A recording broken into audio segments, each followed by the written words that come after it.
आज हम नागरिक शास्त्र में पहला चैप्टर का अध्ययन करेंगे। इस चैप्टर का नाम है समानता। चैप्टर स्टार्ट होने से पहले कुछ बातें लिखी हैं, पहले हम इन्हें देखें, फिर हम चैप्टर को स्टार्ट करेंगे। लिखा है, शिक्षकों के लिए किताब का यह खंड भारत के विशेष संदर्भ के साथ लोकतंत्र में समानता की अहम भूमिका से विद्यार्थियों का परिचय कराता है। भारत का संविधान समस्त नागरिकों को समानता के लिए आश्वस्त करता है।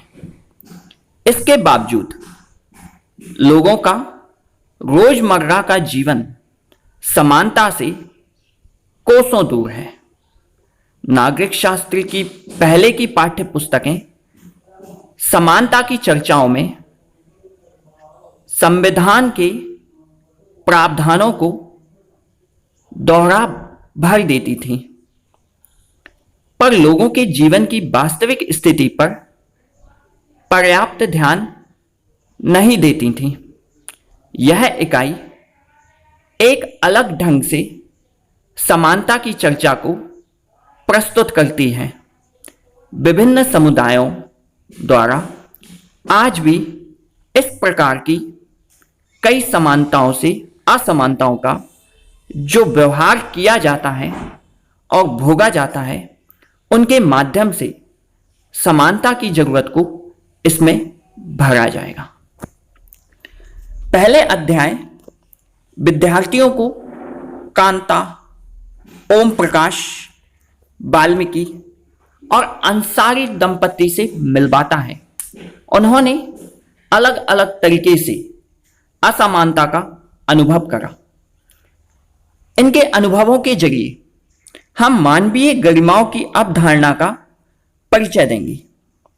असमानताओं को दूर करने के लिए जरूरी कानून और नीतियां बनाने में सरकार की भूमिका की चर्चा हम यह दिखाने के लिए कर रहे हैं कि मौजूदा असमानताओं को मिटाने की प्रतिबद्धता सरकार के काम का बड़ा हिस्सा रही है। इस चैप्टर में संक्षिप्त रूप से इस चैप्टर में या इस अध्याय में संक्षिप्त रूप से संयुक्त राज्य अमेरिका में असमानता के मुद्दे को भी देखते हैं और यह स्पष्ट कर रहे हैं कि असमानता एक विश्वव्यापी मुद्दा है और कई लोकतांत्रिक देशों में देखने को मिलता है। आगे है इस इकाई का दूसरा अध्याय। इस पुस्तक का 9वां पाठ है। पुस्तक में समानता को लेकर जगह जगह उठाए गए प्रमुख विचारों को इस अंतिम अध्याय में एक साथ बांध दिया है। मतलब जो विचार उठते हैं उन्हें अंतिम चैप्टर में, लास्ट चैप्टर में बांधा है।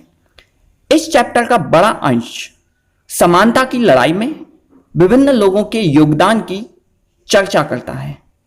इसमें उदाहरण स्वरूप एक सामाजिक आंदोलन पर विशेष ध्यान है और साथ ही उन रचनात्मक तरीकों को भी उभारा है, जैसे लेखन, गीत, कविताएं, जिनके माध्यम से लोग समानता की मांग करते आए हैं और कर रहे हैं। इन दोनों अध्यायों का उद्देश्य आप लोगों को यानी विद्यार्थियों को यह समझने में मदद करेगा कि समानता और लोकतंत्र की जो अवधारणाएं हैं, जो विचारधाराएं हैं, गतिमान हैं, स्थिर नहीं है। इनकी गतिमयता इस बात से ही दिखाई देती है कि सरकार को समानता के लिए नए नए कानून और कार्यक्रम बनाने पड़ते हैं और विभिन्न आर्थिक व सामाजिक मुद्दों पर लोगों के आंदोलन चलते रहते हैं।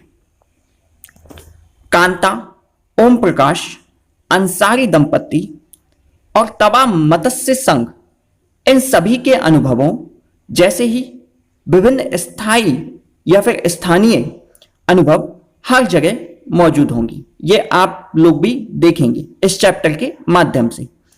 इस इकाई में पहली इकाई, इस इकाई में निहित अवधारणाओं को विद्यार्थियों के लिए अधिक प्रासंगिक, व्यवहारिक और उपयुक्त बनाने के लिए स्थानीय स्थितियों का हवाला दिया जाना चाहिए। मतलब स्थानीय स्थिति को बताना चाहिए। क्लास में समानता के मुद्दे पर चर्चा हो, ऐसी संवेदना और दृढ़ प्रतिबद्धता की मांग हो जिससे आपकी गरिमा बनी रहे। अब हम देखते हैं चैप्टर नंबर 1 स्टार्टिंग से।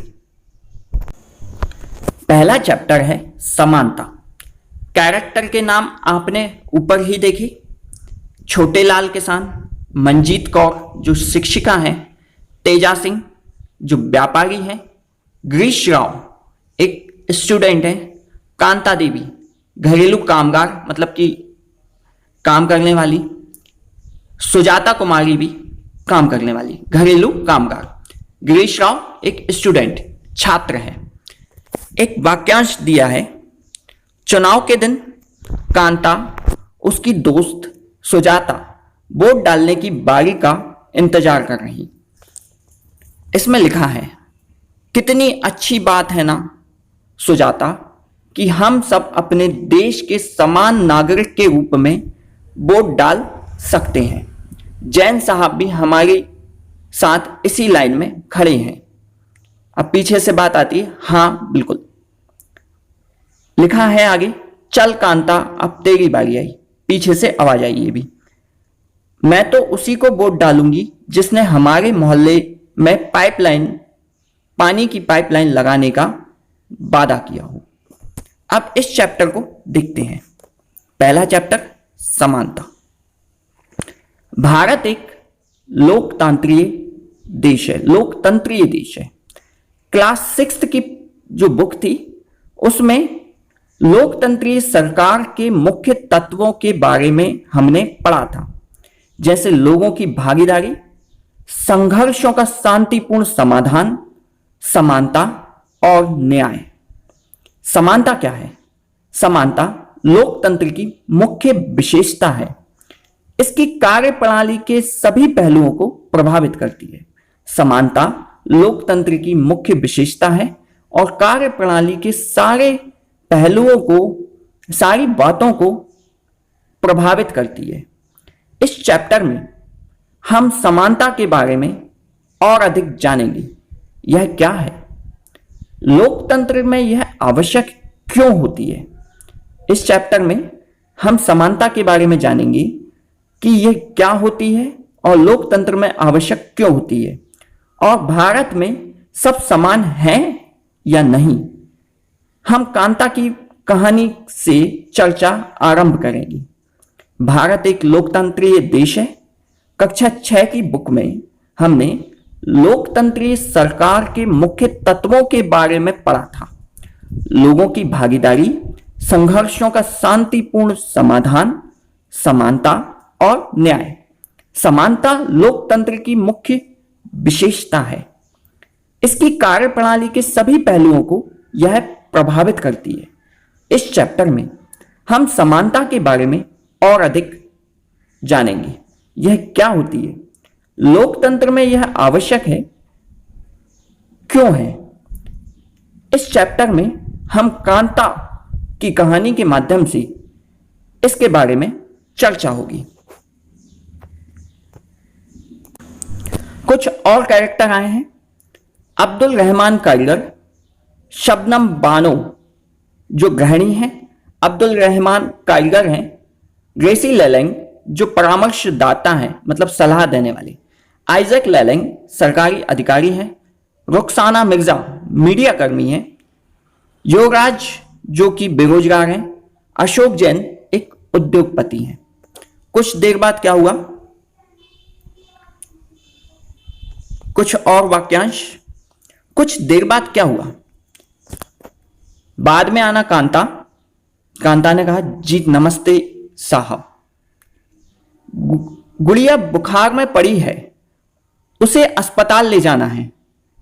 पर पहले साहब के घर का काम कराऊं और उनसे कुछ पैसे उधार ले आऊं। ये दूसरी लेडी ने कहा। घर पर क्या हुआ? ले यह पी ले, कुछ अच्छा लगेगा। मतलब जो गुड़िया बुखार में है, और जब मैं शाम को लौटूंगी तो अस्पताल चलेंगे, ठीक है? गुड़िया बार बार बीमार नहीं पड़ेगी। तो और क्या होगा? इस बस्ती में तो कभी साफ सफाई होती ही नहीं है। अब देखते हैं मताधिकार की समानता। कहानी का प्रारंभ कांता के वोट देने की लाइन में खड़े होने से होता है। अब कहानी स्टार्ट हुई है। कहानी यहां से स्टार्ट होती है कि कांता जो है वोट देने की लाइन में खड़ी है।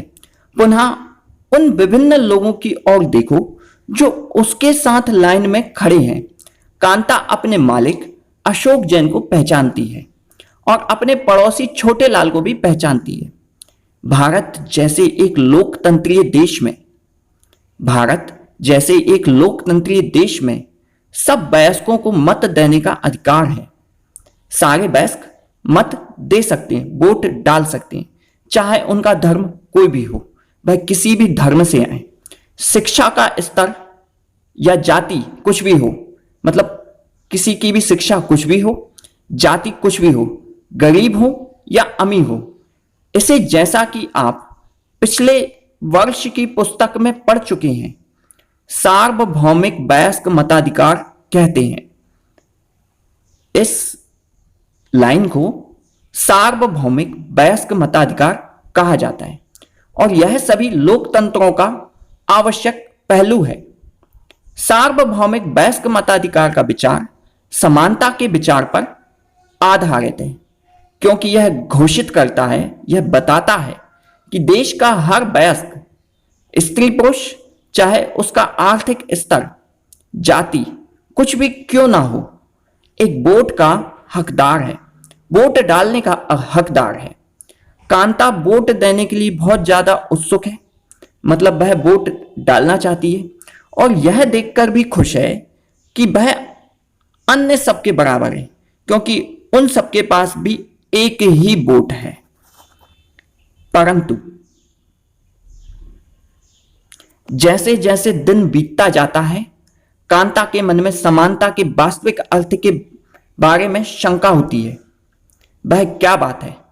दिन जैसे जैसे बीतता है, समानता के वास्तविक अर्थ को जानना की इच्छा तेज होती है।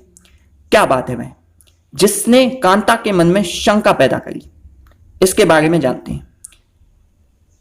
उसके जीवन की दिनचर्या देखें। वह एक झोपड़पट्टी में रहती है, मतलब एक छोटे से घर में रहती है। उसके घर के पीछे एक नाला है।